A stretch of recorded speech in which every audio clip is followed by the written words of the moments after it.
All right, what's going on, ladies and gentlemen? Second video here of the day. Man, I was so tired yesterday. I just wanted to rest and things like that. But it may get to a time where you may, uh, you may not elaborate stories, and there's a lot of stories out there the way you want to, and a lot of times I just kind of keep my ear out in the streets and things of that nature. Okay, and so I can kind of get my thought process the way I want. But anyway, excuse me, like, share, subscribe, Cash App, $ Winston Spivey, short video here. So, the body count out there in Houston is 15 now, as of yesterday, okay?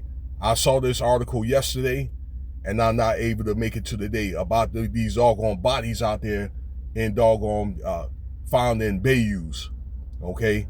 And this stuff has been going on, I understand now, for the last like 5-6 months. And they ain't found like not one suspect, okay, other than a man that was found jumping in the bayou, okay? They don't have any indication of what this guy looks like, okay? Or I don't know, all right?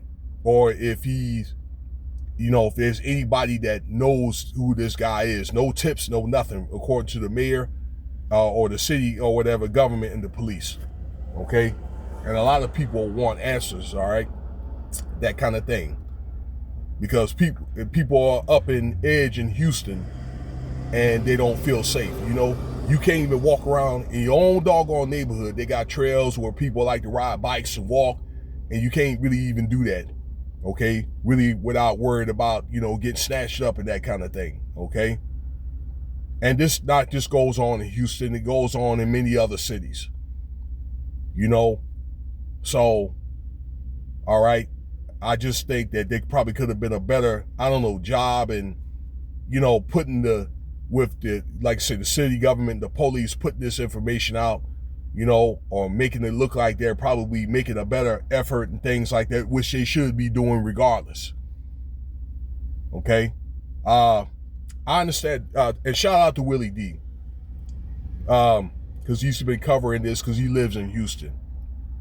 Now, I understand that people have been missing in Houston for many, many years, that kind of thing. But at such a rapid rate, I believe that, like I say, that there could be, with all the resources of forensic technology that we have now, they should at least been done to where they could have had like a couple of tips, a couple of leads, that kind of thing. But I think there is a serial killer out there. So let me know what you think. More content coming based off this matter.